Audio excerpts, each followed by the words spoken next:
Hello everyone, it's Old Guardian here. In this Warcraft Rumble dungeon guide, I'm going to take a look at Deadmines on an Undead week, and specifically this Bloodmage Thalnos army that I used to clear a level 23 dungeon, so at -2 levels. The army is the exact same that I used with Sylvanas Windrunner as well. No unbound, this new no unbound strat that I'm quite fond of. With Baron Revender I used mostly the same army, but I replaced the Witch Doctor with a safe pilot because Revender has that unbound slot. But with all three leaders, your main strategy can remain pretty much the same. First, let's take a quick look at the dungeon mechanics. The first boss, Mr. Smite, sabers and pistols, then anchors away. The theme of Deadmines generally is free stuff. Smite has free stuff. These are free. These are free, they respawn as well. These are free. There's also going to be a Stonehoof Tauren that's in stealth, that's going to come walk through this pipe and then attack your base, and all of that stuff is free. So you're fighting a bit of an uphill battle. The way I like to fight against Mr. Smite is that I like to take this stone. That means that most of the attacks are going to come from this direction. I also like to turn this arrow so that when I fight against the pushes that are coming from here, then my army, after it survives that, then it moves along here over the bridge, and I focus my assaults on Smite to come from here. And that also means that I have easy access to these two gold veins. This gold vein, I just completely abandoned that. I don't want to take this stone either, because if I take this stone, then Smite might start pushing to the other side, and I don't want that to happen. So just move over here, move over here. The Tauren, you can use Whelpex, for example, over here on the pipe, and then they will attack Tauren. You can also use chickens. Chickens are good against Tauren, chickens are good against Prowler. There's multiple alternatives on how you can do this. The second boss, Cookie, takes free stuff to the maximum, because Cookie has all of these squads of free units that it gets. First they come from this side, and then they start to attack you from here, and then they come from this side, gather here and start attacking from here. So they take turns coming from one side and the other, and all of this stuff is free and in addition to what Cookie has usually. For this one, there are 3 lanes. I typically want to take these 2 lanes. The order can differ a little bit, either this one first or this one first.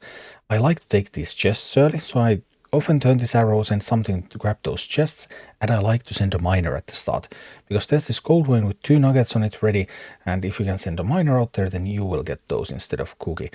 Then you just need some way to handle these big swarms. It can be Living Bomb, Blizzard, Safe Pilot, Whelpex. There's a few alternatives how you can handle those, but some way to handle these and then grab some towers and then push at Cookie. One thing to note is that there's this arrow over here, and you know where the next free squad is going to come from. So it's a good idea to launch your pushes from the center, because then you can control where your push is going to go so that they don't just run straight into free minis, but they can actually get to Cookie.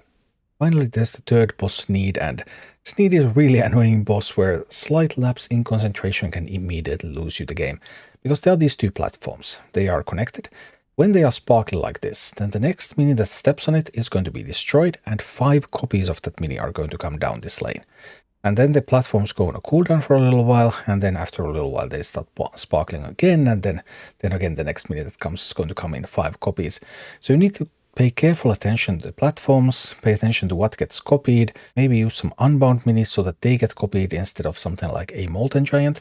And another thing is that you want to control this bridge, because when the minis come down over here, if you have ranged minis on the bridge, then they can immediately shoot the newcomers before they can do anything. So that can help even if you face something like Molten Giants.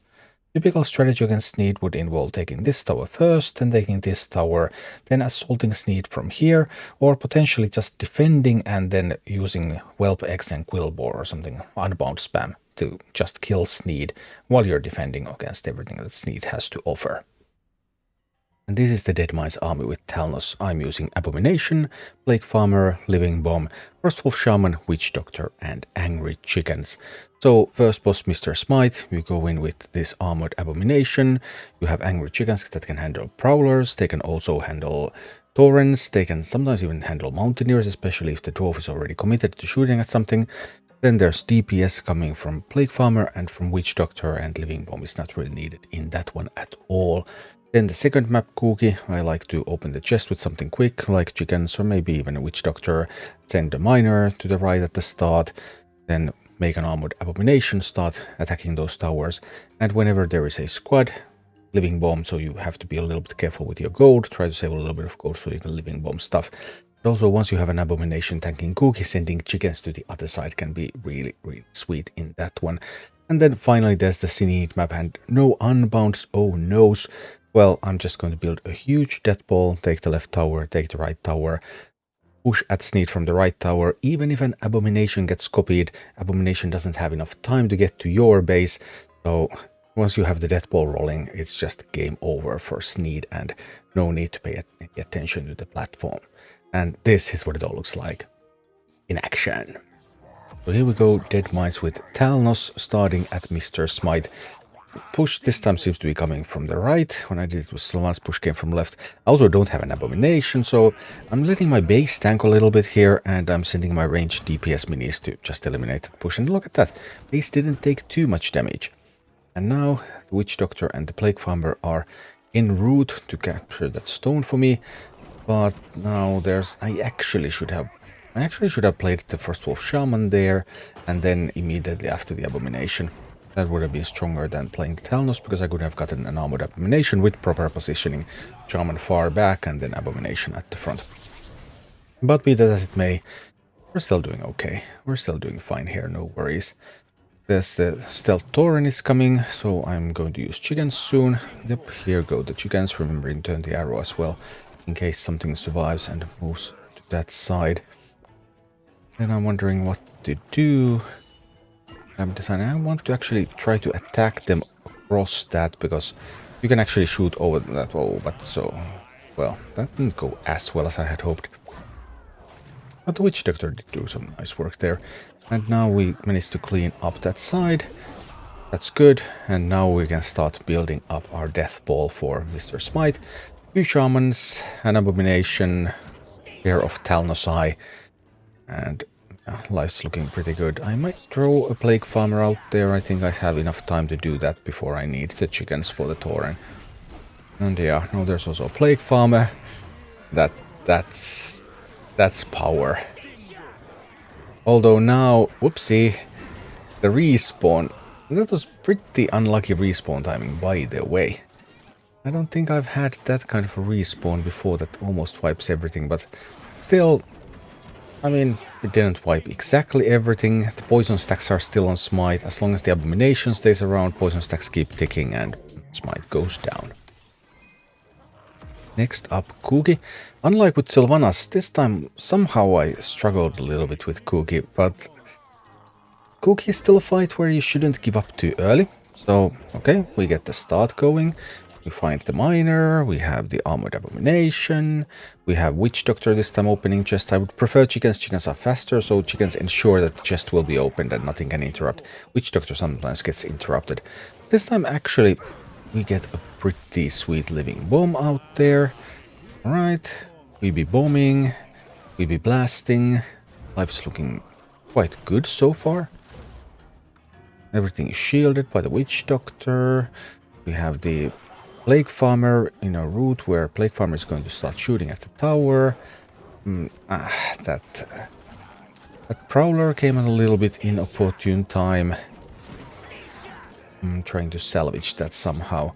But I also need to remember to save enough gold for a living bomb to handle the big squads. That's very, very important. Sometimes when I play this really tired, I forget that there's squads coming, and then there's suddenly just 10 minis at my base and I die. But this time I was fully awake and able to handle this. I want that middle tower, so I'm trying to work on getting an Armored Abomination to assault that middle tower here. I could have also alternatively tried to support this original push, and it is possible that if I had given that push another Shaman and more support, maybe it could have done the job. But on the other hand, it's already so late that we have the new squad coming. This squad actually, even without a living bomb, that squad is not looking too healthy. No, that squad lost a lot of members right there. So I'm not actually even going to use a living bomb for this squad. I'm just going to drop an Abomination, although do note how much damage the Abomination actually takes there. Quite a lot. Then we have a Huntress arriving. I'll drop some chickens on it. Chickens, obviously, when the Huntress is not committed, chickens are not good, but Huntress is a little bit more committed, they can be better. Now we have abominations going on both sides. I think that's a little bit of a mistake too. I should have directed both abomination pushes to the left. Then I would have had a very strong abomination presence on the left, and I would have just saved for a living bomb to handle the right side. I think that would have been more effective in actually killing Cookie. I think Cookie would have died with this push if I had just turned that arrow to the left and had both abominations. Then actually it would have guaranteed died, because look how weak it is already. Yeah, that poison ticks. But I ran out of poison ticks. Whoopsie doopsie. And the base. No. No. But yeah, completely a problem of my own making, because I should have just turned the arrow, had both abominations attack Cookie from the left side, and that would have been over. But better late than never. Now we have another squad coming in though. And I'm going to have to protect the base a little bit from that Prowler. Prowler is looking scary. Right, I managed to do that. Going to overtime because another push failed. So timings. It's better to do good timings than to do bad ones. Just generic piece of advice. Time your pushes appropriately and you have a greater chance of success. But this time for sure, because the next squad is going to come on the right. There's nothing going to be on the way from the left. And we have Abomination and we have a Plague Farmer behind the Abomination. So surely nothing can stop Cookie from dying now. And then okay, I managed to get through it. A little bit sloppy, but still a victory. And one more time with the feel Sneed with the no unbound strat. I think the biggest weakness of this strategy is probably the handling of Bat Riders in this specific encounter. Because if you get really bad Bat Riders, I managed to lose against Sneed with Bat Riders just doing a lot of damage. Then I had to do another pull. But anyway, here we go. Another pull is going, another pull is happening, and this time no pesky Bat Rider. That would be so problematic that it would really hurt.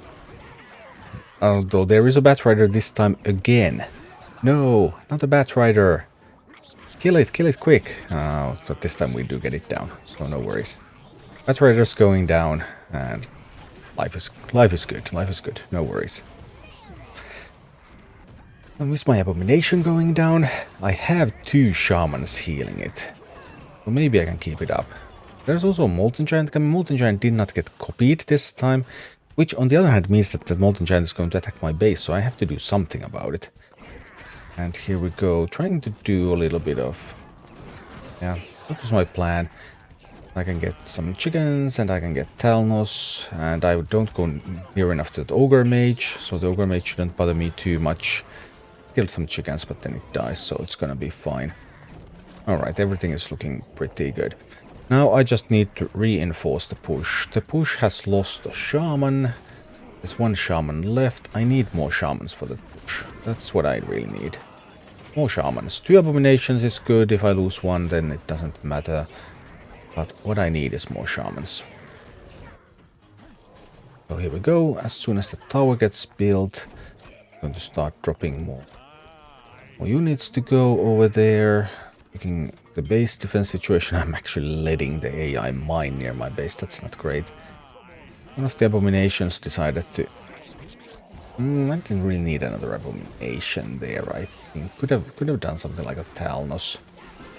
But be it as it may, we should have sufficient power. Here, Bat Rider won't be able to hurt us enough, because the abominations are going to be tanking far enough ahead that Bat Rider won't do much. And then Sneed's health, it's just going down and going down. And as you can see, the enemies don't have enough time. Even though you lose something in the copy machine, they just don't have the time. The death ball is too strong, even at -2 levels, and Sneed goes down. Thank you for watching. Click like and subscribe if you enjoyed this, and a special thanks to all of my Patreon supporters, YouTube members and Twitch subscribers who make all of these videos possible.